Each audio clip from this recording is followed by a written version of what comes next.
हाँ मुस्तफा, कभी सोचा भी था आपने कि हम ऐसी जगह मिलेंगे कराची में इत्तेफाक से, और ये हमारी रिकॉर्ड, हमारी बातचीत के बारे में कुछ कोई सोचेगा कि इन दोनों को सुनना चाहिए? जी जी जी, ये तो वाकई बात आपने कही है। इसे हुस्न इत्तेफाक क्या बल्कि इश्क इत्तेफाक कहना चाहिए।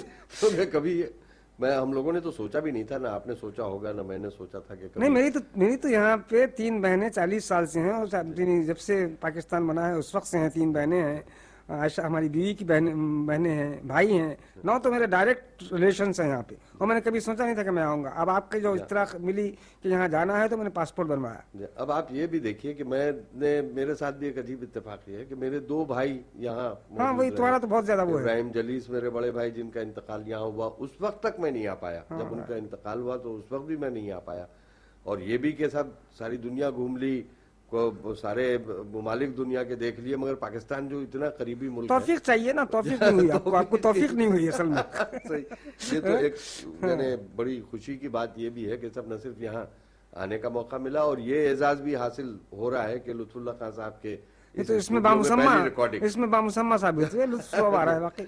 नहीं वाकई इतनी ऐसी जगह, ऐसी लाइब्रेरी जो मैंने देखी ना यहाँ पे, म्यूजिकल लाइब्रेरी बहुत देखी है मैंने। मैं ये नहीं कहता कि मैंने बहुत लाइब्रेरियाँ देखी हैं, लेकिन जिसके पास भी उस्ताद के पास या म्यूजिकल बहुत माहिरीन फन के पास देखी मैंने, इतने इमेजिनेशन के साथ, इतनी मेहनत के साथ, उसमें कैलीग्राफी भी है, क्या क्या है, हर चीज उसमें, क्या चीज नहीं है, बहुत सिस्टमैटिक, हाँ बहुत सिस्टमेटिक होती है। अब ये क्यों खराब कर रहे हैं अपनी लाइब्रेरी हमारी आवाज रिकॉर्ड करके?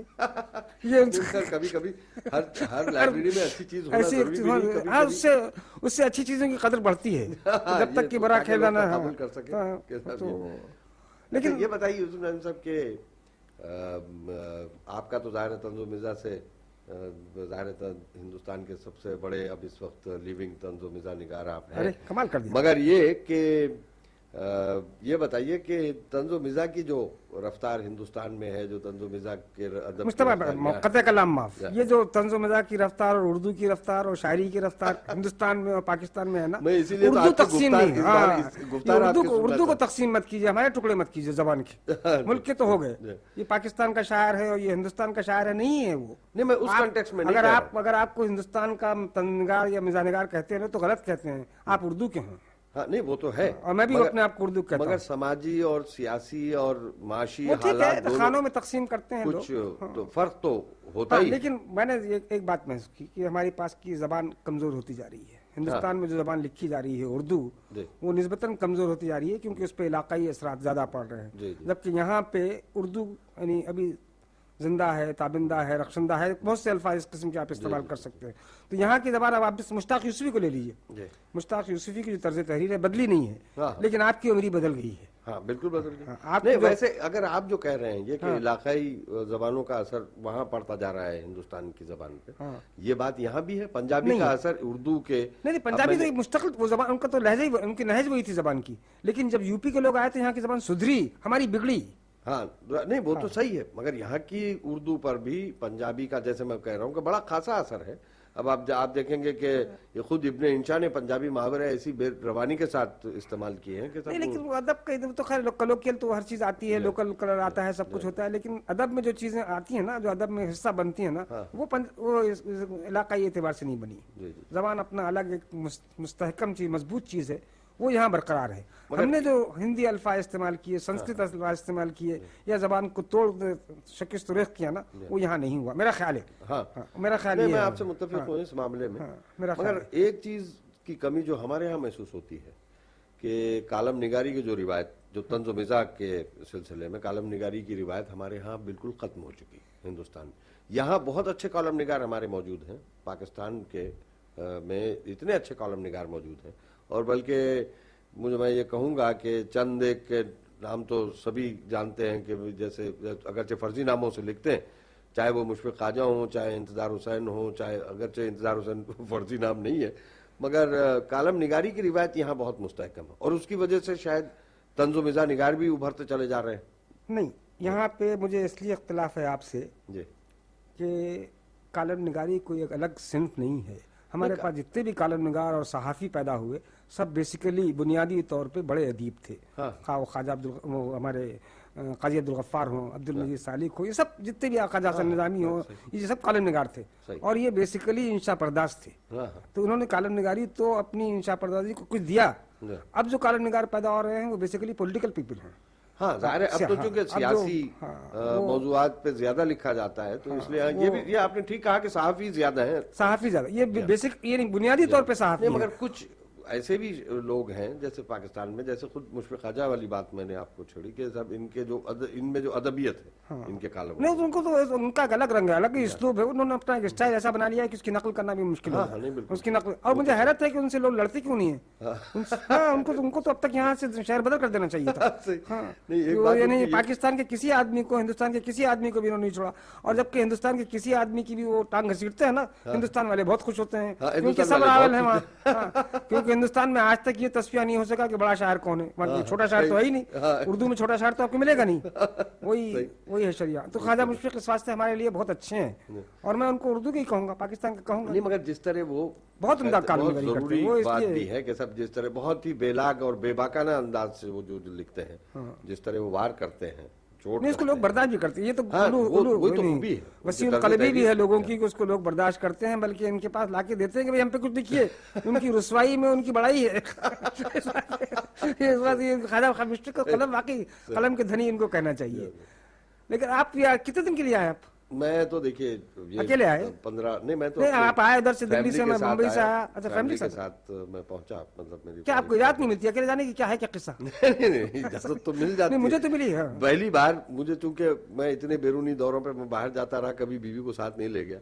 अब मैंने कहा कि साहब तुम्हारा एक बैरूनी दौरा भी करा देता, अगर वो है उसकी कुछ वजह मेरी समझ में आती है जो मैं बयान नहीं कर सकता यहाँ पे, क्योंकि यहाँ पे तहदीद ज्यादा है। आपने कहा बीवी को मुनासिब बाहर तो जरूरत नहीं है। जैसे वो मुश्ताक अहमद यूसुफी ने लिखा था ना कि पेरिस जाते हुए बीवी को साथ ले जाना ऐसे ही है जैसे कोई हिमालय पहाड़ पे जाए और जाते हुए एहतियातन थर्मास में बर्फ की डली भी अपने साथ डाल के।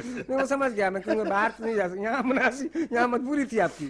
अच्छा, और बच्चे भी साथ आए? नहीं, बच्चे नहीं, वो तो मैं। अच्छा, कब तक ठहरेंगे आप? तो सर्विस में है ना अभी? हाँ, मैं तो अभी तो आप बहुत हूँ ही, अभी तो मैं 10-12 साल और होंगे बाकी। नहीं, 10-12 साल नहीं, बस 6-7 साल, 6-7 साल और बाकी है। अब उम्र मेरी हो रही है, ज़ाहिर है इसमें क्यों का क्या सवाल। वैसे भी रिटायर होने नहीं, मिजानिगारी के लिए थोड़ा सा काम भी तो कीजिए। नहीं, मगर मिजानिगारी से मैं रिटायर थोड़ी हूँ, सर्विस से रिटायरमेंट की बात कर रहा हूँ। आप चाहते हैं कि मैं मिजानिगारी से भी रिटायरमेंट? नहीं, मैं तो रिटायर इसीलिए हुआ था कि मिजानिगारी कर सकूं। नहीं, मगर अच्छा, वो तो मिजानिगारी कर सके अजीज कैसी ने, मगर वो जो जुमला तो वो जो लिखा था कि साहब यूसुफ लाजिम साहब लिख रहे हैं और बहुत लिख रहे हैं और अपने रिटायरमेंट का बदला उर्दू अदब से ले रहे हैं। खैर, अजीज कैसी साहब को तो शुरू से वो कद है ना मिजाज से। अजीज कैसी, ये मिजाज बड़ी चीज है ना, ये आला दर्जे की चीज होती है और हर किसी की समझ में नहीं आती है। अच्छा, दिल्ली में क्या हाल है मिजानिगारी का? वहाँ पैदा कर रहे हैं सुना आप कुछ? नहीं, वहाँ में क्या, वो अब यानी हिंदुस्तान में मिजा का जो चलन हुआ है, तो वो भी एक यानी एक तरह की ये सही है। जिंदा दिलाने हैदराबाद ने जो खिदमत की अंदरूनी तौर पे बहुत अच्छी है, लेकिन हैदराबाद हमारी शायरी को बड़ा नुकसान पहुंचा, बहुत नुकसान पहुंचा। जिस तरह के शेर कहे जा रहे हैं, बहुत तरह के शेर छप रहे हैं, वो कमाल ये है कि छप रहे हैं। मैं बुरा लिखा हूँ, लेकिन मुश्किल ये है कि छपता हूँ, वो खराबी है ना, वो नहीं होना चाहिए। शायरी तो हमारे सबब को, यानी जो अकबर इलाहाबादी की जगह तो अब भी खाली है। पाकिस्तान यहाँ चाहे दिलावर फिगार हो, ज़मीर जाफरी, दिलावर फिगार को पाकिस्तान के शायर कैसे कहेंगे आप? अभी आके 10-12 साल हुए, 15 साल हुए।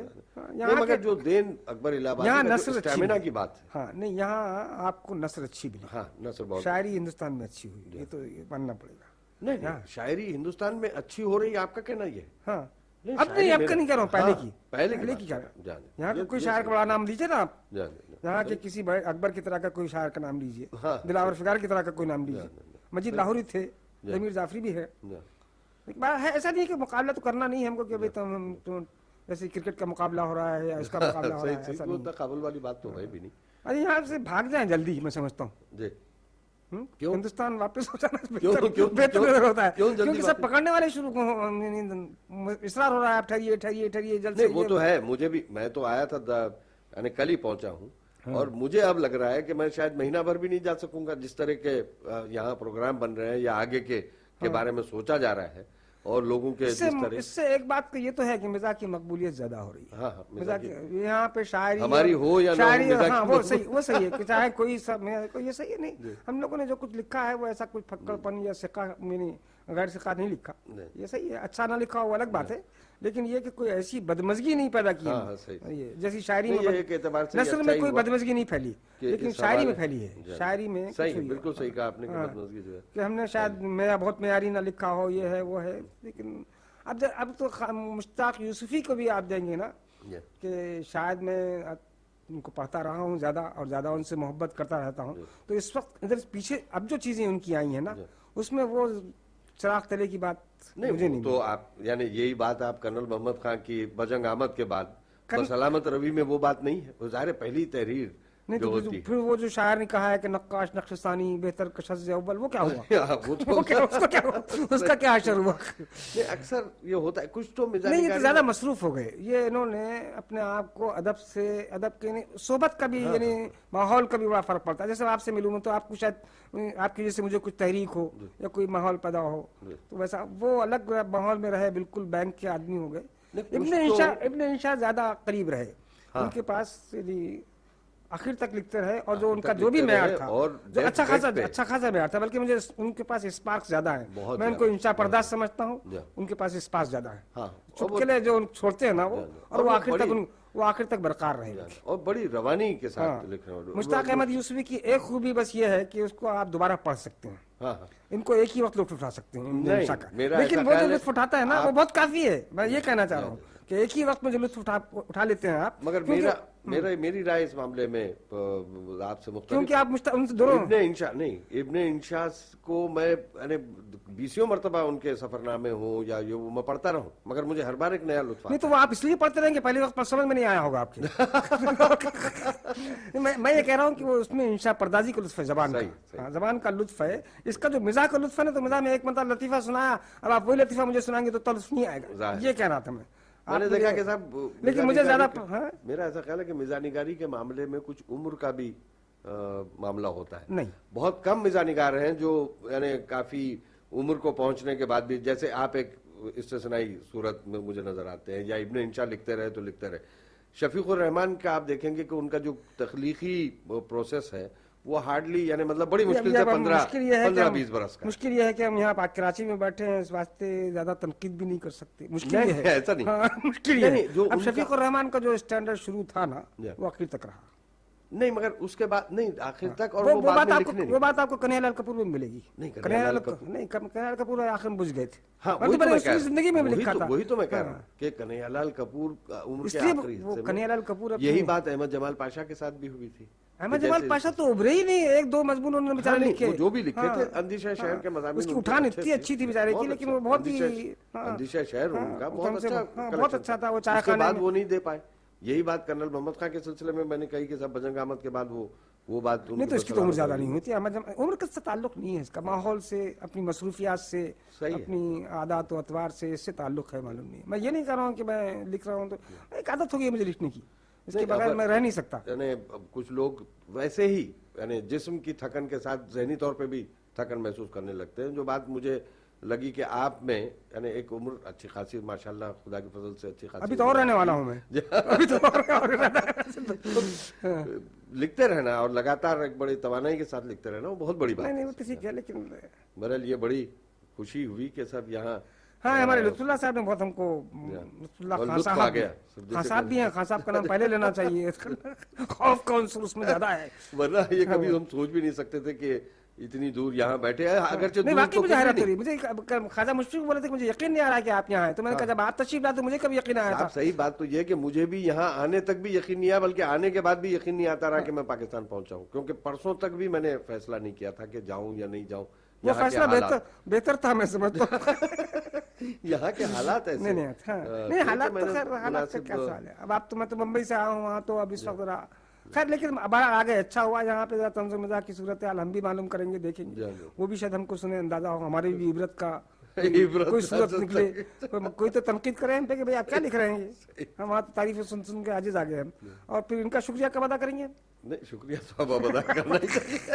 नहीं, वो तो पहले अदा ही कर चुके हैं, शुक्रिया तो पहले नहीं, मैंने उस वक्त कहा कि शुक्रिया अदा करने के लिए मुझे लुगत चाहिए, वो लुगत एक एतबार से ये है कि साहब नहीं, कैटलॉगिंग हमको शुक्रिया तो हमीदुद्दीन शाहिद साहब का अदा करना चाहिए कि अगर वो 70 बरस के नहीं होते तो यानी जाहिर है उनके जश्न तिलाई में भी शिरकत करते हैं। कौन सा जश्न? जश्न तिलाई। हम तो उसको जश्न ज़रीन कहते हैं। तो जश्न ज़रीन कहते हैं।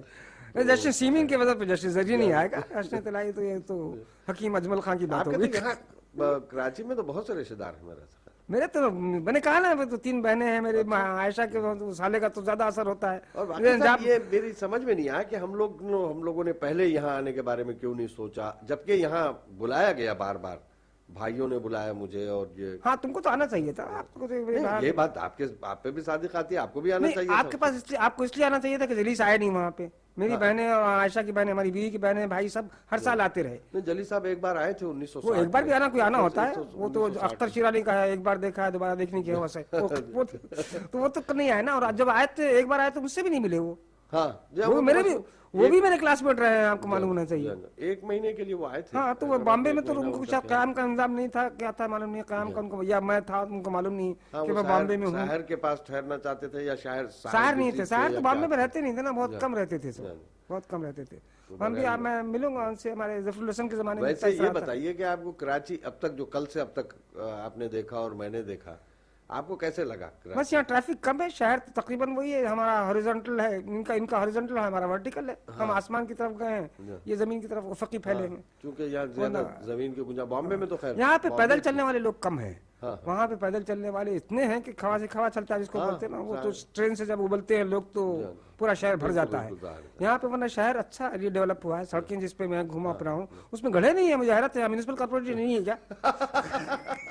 ऐसा मालूम होता है म्युनिसिपलिटी है ही नहीं यहाँ पे। वरना हाँ, हमारे पास इतने गड्ढे हैं, मालूम होता है कई म्युनिसिपलिटी काम कर रही है। उसी की वजह से कचरे की आदमी की कुछ गलियों में भी गया हूँ, गलियों में भी मुझे कतरे सफाई नजर आई निस्बतन। अभी यानी आप कल से आए और फौरन गलियों में भी पहुंच गए? मैं जब वहां से निकला हूं तो मेरे साथ 65 खत थे। अच्छा। तो 65 खत तकसीम करने से मैं पोस्ट करता, तो उससे तो ये आसान था मेरे लिए, मैं घर ले जाके पहुंचा देता। और अगर मैं सबसे 5-5 रुपए लेता तो मेरा किराया निकल जाता। इतने खत लाया तो इसलिए मैंने ज्यादा देख ली है। मतलब लेकिन सब नहीं है। आपने इतना 65 लोगों को क्यों दी कि आप जा रहे हैं? जिस बिल्डिंग में मैं रहता हूँ उसमें सभी जानते हैं ना कि मैं जा रहा हूँ मैं। अच्छा, मगर उस बिल्डिंग में 65 घर रहते हैं? नहीं, उसमें तो 28 फ्लैट है। 28 फ्लैट है ना, तो उनके 28 आदमियों के कितने रिश्तेदार हुए? अच्छा, इन सब हाँ, तो ये भी और फिर सबने भेजा जितने हमारे अदीब शायर है। और उसमें थोड़ा सा मेरी शोहरत का भी तो गुनसुर था। मुझे भी अपनी शोहरत का जाना है। उसमें खुद नुमाई और खुद सताई सब है दाखिल। एक बार अच्छा हुआ बहुत मेरा, मतलब कभी उम्मीद नहीं थी कि आपसे कहीं मुलाकात, बल्कि मैं समझा था मुलाकात ही नहीं होगी। दिल्ली यहाँ का तो सवाल ही नहीं पैदा होता, बल्कि अब वहाँ भी मैं सफर कम कर रहा हूँ। बाहर जाने आने वास्ते ट्रेन में। अभी वहाँ के हालात की वजह से भी मैं वरीड था। यूँ भी अब तकलीफ होती है, तना जाना कहीं अच्छा नहीं जाता। भाभी तो यहाँ तो वो तो आके गई, 2 मरता आके गई। वो 2 मरता फतेहाब हो चुकी हैं यहाँ पे। मैं नहीं आया था, आप भी पहली मरता आया। चलो अच्छा हुआ। लेकिन अब मैं सोच रहा हूँ कि ये जब मकान बन जाएगा और पूरी लाइब्रेरी और ये जब मिल जाएगा, और इस कदर खूबसूरत मकान इन्होंने। हाँ, तो मैंने वो पूछा हमारे लुत्फुल्लाह खान साहब से कि इसका कब तक तैयार हो जाएगा कंप्लीट, तो उन्होंने बताया नहीं, क्योंकि एक मरता काफी है, आपका ना कह रहे थे वो। ये इन्होंने कहा उससे। लेकिन मैं आऊंगा मगर साहब, जब ये मुकम्मल, एक तमन्ना जरूर मेरी है कि जब ये मुकम्मल हो जाए, इसमें ऑडिटोरियम की सारी कैटलॉग्स और ये सारे बन जाए, तो तब ये स्क्रीन रूम है, लाइब्रेरी है, बहुत सी चीजें देखने की है इसमें, बहुत बाज़ाब्ता म्यूजियम है ये तो। और बहुत बड़ा मालूम नहीं उनके कैसे इनके जहन में ख्याल आया, क्या मसरूफियत क्या उनकी, आपको मालूम है? मुझे तो मालूम, तारुफ पूरा हुआ नहीं, लेकिन जिससे भी मैंने कहा यहाँ पे कि मैं लुत्फुल्लाह खान साहब के पास जा रहा हूँ, तो वो जानता था उनको। नहीं, ये तो नहीं, हिंदुस्तान में भी छप चुका है डॉक्टर मोहम्मद हसन ने, और इनके बारे में वहाँ हिंदुस्तान में बहुत कुछ लिखा गया है। तो मेरे मुताले में मेरे जहन में नहीं था मालूम। आवाजों वाले लुत्फुल्लाह साहब के नाम से वहाँ हिंदुस्तान में तो 2-4 दोस्तों ने कहा कि साहब आवाजों वाले लुत्फुल्लाह साहब, क्योंकि उनके पास सारे अदीबों और आवाजों का रहेंगे ना, वीडियो वगैरह तो बाद में शुरू हुआ। जब कल मुश्फिक ख्वाजा साहब ने बताया तो मुझे भी बड़ा इश्तियाक हुआ कि सब इस तरह इस बहाने चलिए मिलने का, मुझे भी ये एजाज हासिल होगा। और ये एजाज हम दोनों को भी हासिल हो रहा है कि इस घर में पहली रिकॉर्डिंग हो रही है, इस घर में पहली है। बहुत खूबसूरत घर है, इमेजिनेशन, टेस्ट, ये वो सब मेहनत, कैलीग्राफी, आर्किटेक्ट, क्या क्या किस से तारीफ करूँ मैं? वो लुगत देखनी पड़ेगी मुझे। मैं चला भूख लग रही है, भूख लग रही है, मैं समझता हूँ। नहीं, वो शहर में भी कर्फ्यू है ना, तो 11 बजे से पहले तो पहुंचे हम अपने। मैं जिस इलाके में उसमें 11 बजे मैं समझता हूँ 11 बजे। खुदा के फजल से मैं जिस इलाके में हूँ वहाँ अभी तक कर्फ्यू। अब लग जाएगा आप कहने के बाद, आप कहने के बाद लग जाएगा। चलें, खुदा मिलते हैं।